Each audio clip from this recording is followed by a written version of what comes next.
O Marcos, vamos fechar com essa respondendo o Marcos aqui. O Marcos parece que é novo aqui na Super Quarta, tá? Vamos lá.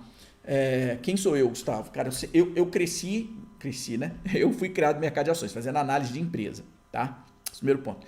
Antes, efetivamente, de eu ir para o asset e viver exclusivamente olhando para as empresas, eu trabalhei muito tempo em corretora. Lá na corretora, eu também fazia análise, mas eu dividia o espaço, o meu tempo, com a área de produtos. Eu tinha um diretor lá que me adorava, falou, cara, eu preciso de você na área de produtos e tal. Aí a gente fazia aquela jornada dupla, sabe? Eu ficava na análise um tempo, aí depois ia lá para a sala de produtos e trabalhava com ele e tal. Então, mas isso para mim foi bom, foi uma experiência legal, porque eu pude ver como o mercado financeiro cria produto e joga no mercado. Então, a gente estruturou lá em 2012 uma LCI, uma das primeiras LCIs que apareceu no mercado. Aí a gente, num mês lá, a gente fez uma campanha, vendemos 20 milhões. Pô, foi sensacional aquilo ali. 20 milhões, assim, de LCI no mercado, né? Junto com a estrutura de assessores da corretora. Então, por que eu tô falando isso, cara? Porque do lado de lá, no mercado, você fica o tempo inteiro pensando em produto para jogar no mercado, né? O que é um fundo imobiliário? Agora eu vou cair no fundo imobiliário. Aí depois eu fui pro AS, fazer cogestão e tal. Então eu também vi. Porque na hora que você vai na gestão de um fundo, cara, você tem de um lado a cota que você precisa entregar. Então, como eu falei aqui na live, tem gente que analisa um fundo com base no passado. Esse fundo aqui rendeu tanto, ó, vou alocar nele aqui, olha como é que ele é bom. Não necessariamente, às vezes o gestor acertou a mão. Então o gestor ele tenta o tempo inteiro o quê? Tem que ser bom, eu tenho que entregar resultado. Porque senão a pessoa física, com a facilidade hoje dos fundos, de você trocar de fundo, fazer saques e tal, porque está na plataforma eletrônica de vários corretores, com um botão ali você saca, o cara tem que entregar performance, tá? Então o cara fica ali. Isso é um trabalho árduo. Então ele tem que escolher ativos e o track record, ou seja, o CDI, se for um multimercado, ou se for, por exemplo, um fundo de ações, né, o Ibovespa, eu tenho que bater o Ibovespa e tal. Aí aparece o fundo imobiliário. O que é o fundo imobiliário? Cara, do lado de produto, assim, se eu estivesse fazendo produto, cara, o produto perfeito, né? Por quê? Porque eu chego. Como é que é a venda do fundo imobiliário? Cara, olha só, você vai comprar um ativo aqui e você vai receber renda passiva, isento de imposto de renda. Isso vai cair na tua conta. E você faz o que você quiser, você já pode ir já recebendo renda. Olha só, você começa a investir hoje e já recebe sua renda. Aí eu te pergunto, cara, que investimento já começa a te pagar a renda? De cara, assim. Primeira pergunta, primeira dúvida sobre fundo imobiliário. Por que ele paga assim de cara? É o produto perfeito para a pessoa física. Se você chegar num banco e falar assim, cara, eu quero ter um investimento para fazer aqui, né? Pode ser um fundo de previdência privada, qualquer um tal, você já começa a me pagar a renda mês que vem? Eu falo, não, isso é um projeto de 10 anos. Mas o fundo imobiliário se encaixa ali. Só que qual é o problema do fundo imobiliário? Porque, cara, fundo imobiliário é imóvel, né? Tem uns de papel, beleza, dívida. Dívida é taxa. Então, quando você tem esse tipo de produto, o investidor ele não olha para o que é o produto. Por exemplo, você não olha para um fundo para saber quem está por trás do fundo. Você olha para o track record do fundo. Então, cara, a gente criou um produto que é um fundo imobiliário, está atrelado a shopping. A venda é muito fácil, né? Você já recebe a renda passiva, ou você já recebe seus dividendos, isento de imposto, ok? E isso é uma luva para o investidor pessoa física. E aí ele vai e compra aquele negócio. Só que o que ele faz? Ele não olha para a performance, ele não olha para a rentabilidade, ele só olha para o dividendo. E um erro é você tomar uma decisão de análise olhando para dividendos, isso é um erro. Seja uma ação, seja qualquer produto, cara. Qualquer produto. Esse é um erro. Tá? Por exemplo, vou investir em tesouro direto. Tá bom, vou pegar um título agora que paga juros semestrais. Pronto, agora todos 6 meses eu vou receber juros semestrais. Tá, mas você olhou se é o momento de comprar um pré ou um IPCA com juros semestrais? É o time certo? E um fundo imobiliário, eu já recebo a renda passiva. Tá, mas esse é o ativo que vai trazer o retorno que você precisa? Não, mas eu já tenho renda. Tá, mas e o retorno? Por quê? Porque se você não tem, olha só, se você não tem evolução do principal, o que é o principal? Comprei 100 mil de um produto, de um ativo qualquer. Ele tem que evoluir o principal, esse 100 tem que crescer ao longo do tempo. Mas ele tá aqui para me gerar renda. Tá, mas não adianta te gerar renda se ele não crescer, cara.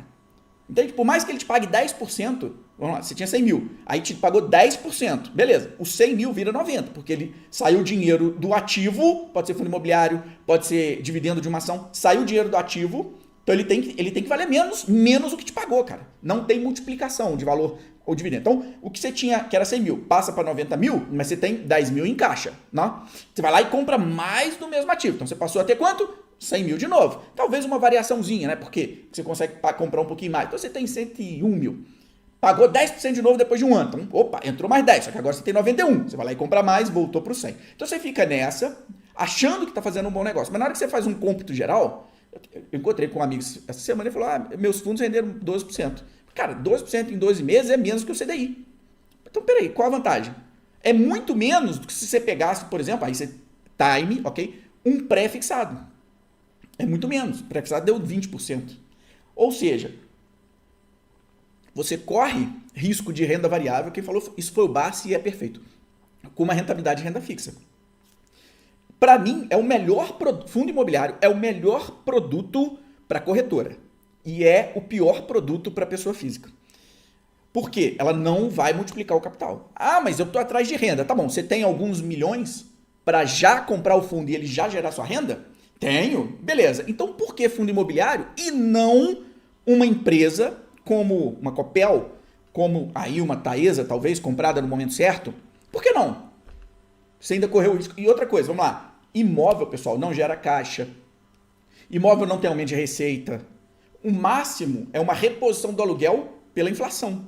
E uma empresa, ela tem, a Taesa, por exemplo, ela pode arrematar um leilão de transmissão, construir uma nova linha e aumentar a receita. Imóvel não tem isso. Então, já que é para correr risco, cara, corra risco com aquilo que faz sentido. Que possa te entregar um retorno sobre capital acima de uma taxa livre de risco. Você pode achar no mercado aí por um IPCA+. Não justifica. Você pode fazer a conta que você quiser. A conta que você quiser. Pega fundo, faz o track record, vê o CDI. Ah, mas e se a Selic for para 2%, os fundos ficam interessantes. Cara, se a Selic for para 2%, quanto será que vão estar algumas ações da Bolsa?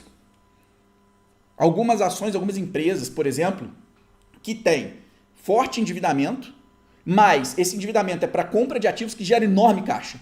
Quanto vão estar essas empresas? Muito acima de um fundo imobiliário, com uma rentabilidade muito superior. Tá? Beleza? Pessoal, é isso. Então, assim, eu não invisto em fundo imobiliário, não tenho, não gosto, não compro. Já cheguei a ter alguns, tá? Principalmente papel, que é o único que faria sentido para mim. Só que fundo de papel é dívida. Sendo dívida, cara, Tesouro Pré e IPCA faz um trabalho muito melhor no momento certo. Aprende isso, que você vai conseguir fazer muito mais dinheiro do que fundo imobiliário. E no cômputo final ali, cara, ele não vai te levar a lugar nenhum. Porque tem um tripé, eu já falei isso aqui, né? Tem um tripé para você criar renda.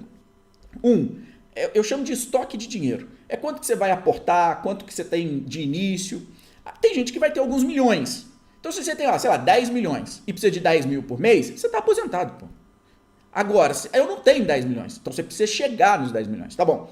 Mas, enfim, é o seu estoque. 2, é o tempo. Né? Uma coisa é você transformar 100 mil em 1 milhão em um mês. A outra é em 10 anos. Ok? Então, o tempo também é outro. Quanto maior, mais fácil é criar sua renda passiva. E o terceiro, cara, é quanto que tu rentabiliza o teu estoque durante esse período. Se você, eu chamo de, não, é o nome, né? Meta atuarial. Né? Se você, um exemplo, pega lá o teu estoque de grana com 10 anos, rentabilizando 5% ao ano, cara, tu não vai chegar lá. Tu não vai chegar lá. Beleza? Agora, se você pega o mesmo dinheiro, o mesmo tempo, ao invés de 5, 20%, tu vai chegar talvez antes dos 10 anos. Então, o produto que você investe, o ativo que você investe, tem que estar acima ou em linha com a tua meta atuarial. Então, você tem que calcular a tua meta atuarial. Aí o Lindonês coloca ali, fundo imobiliário só se reinvestir os dividendos. Eu digo mais, nem se reinvestir os dividendos, cara. Nem se reinvestir, cara. Tá? Eu peguei o IFIX, que tudo bem, é o IFIX, né? Peguei o IFIX dos últimos 5 anos, fez 50%. O CDI fez 53%. Ok? Nem se reinvestir, cara. Dividendo, pessoal, para fechar aqui, anota isso, pelo amor de Deus, guarda isso, cara. Dividendo é um jogo de soma zero. Ninguém fica rico por estar recebendo dividendo. O dividendo, ele é consequência de uma qualidade do ativo. Se o ativo é bom, gera caixa, crescimento de receita, é muito lucrativo, aí ele paga o dividendo. Ah, mas o fundo imobiliário é aluguel, pô, é transferência do aluguel dos ativos, né, ou, né, se for papel, da dívida, para o cotista, só isso. Uma empresa, o dividendo é a última linha. Tanto que se a empresa der prejuízo, ela não tem obrigação de te pagar dividendo. A lei diz só sobre lucro. Então, se a empresa dá prejuízo, ela não vai pagar dividendo, cara. Então, não existe dividendo no prejuízo.